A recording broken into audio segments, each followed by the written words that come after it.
आत्ता सकाळी मी वाघा इस्टेट विभागामध्ये फिरत आहे.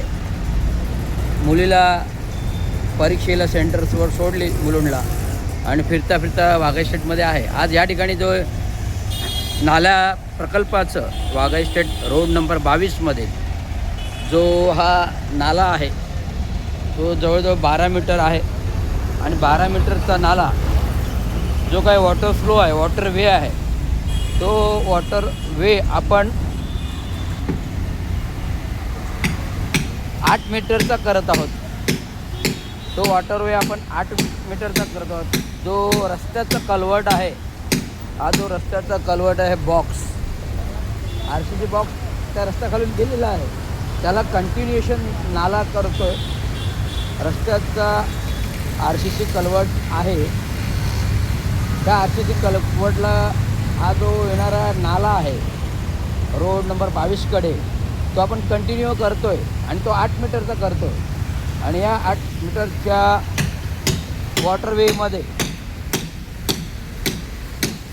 जो नाला 12 मीटरचा वे आहे तो आपण 8 मीटरप्रमाणे करतो आहे. आणि बाजूला जो आहे ना, जिथे झोपड्या होत्या त्या तोडल्या, त्या झोपड्यामध्ये वॉटरवे नाही आहे. ज्या झोपड्या तोडल्या त्याच्यामध्ये वॉटरवे नाही आहे. त्यामुळे हा 8 मीटरचा वॉटरवे ॲडिक्वेट आहे.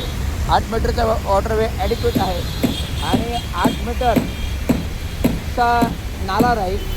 बाजूला 4 मीटरचा जाण्यासाठी मार्ग राहील, ज्याच्यातून डम्पिंगसाठी गाड्या जातील अशी संकल्पना आहे.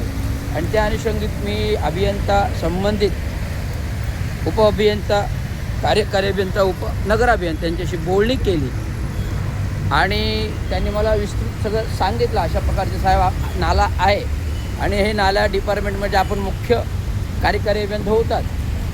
एवढा वर्ष 25 वर्ष नाले विभागामध्ये ड्रेनेज, 5 वर्ष ड्रेनेज आणि 2006पासून आपण ड्रेनेज आणि नाला आणि 2007पासून नाले प्रकल्प विभागात नाले करत आहोत. 180 किलोमीटरचे नाले आपण आत्तापर्यंत ठाणे शहरामध्ये बांधून झालेले आहेत.